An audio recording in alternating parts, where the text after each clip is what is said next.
എമ്പുരാന്റെ കഥ അറിയുള്ളൂ എന്നുള്ളത്. അത് അതിനകത്തൊരു ചെറിയ തെറ്റ് പറ്റി. 4 5 പേർക്ക് അറിയാം. ആരാണ് 5 പേരപ്പോ?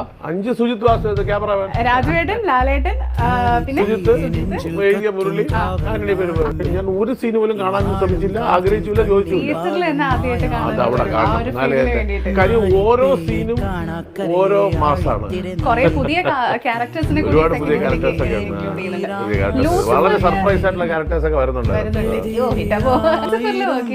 എനിക്കത് പറയാൻ മുട്ടിയിരിക്കണ്ട. ഞാൻ പക്ഷെ പറയില്ല. ഇപ്പൊ അതിന്റെ പ്രൊഡക്ഷൻ കൺട്രോളർ എന്ന് പറയുന്നത് സിദ്ധു പനക്കലാണ്. സിദ്ധു പറഞ്ഞത് എന്ന് പറഞ്ഞു കഴിഞ്ഞാല് ഇന്ന് ഇന്ത്യയിൽ അവൈലബിൾ ആയിട്ടുള്ള എല്ലാ ലേറ്റസ്റ്റ് എക്യുപ്മെന്റ്സും ആ പടത്തിൽ ഉപയോഗിച്ചിട്ടുണ്ട്. അതായത് അതുകൊണ്ടാണ് പറഞ്ഞത്. ഗുജറാത്തിലൊക്കെ ഷൂട്ട് ചെയ്തത് ഒരു ദിവസത്തെ കോസ്റ്റ് എന്ന് പറഞ്ഞാൽ തന്നെ ഭയങ്കര എമൗണ്ടാണ്. 50-60 ലക്ഷമൊക്കെയാണ്. കാരണം വലിയ ക്രെയിൻ, ഈ ഇൻഡസ്ട്രിയൽ ക്രെയിൻ ഉണ്ട്, അത് ഇവിടെ ഇല്ലാത്ത ക്രെയിൻ.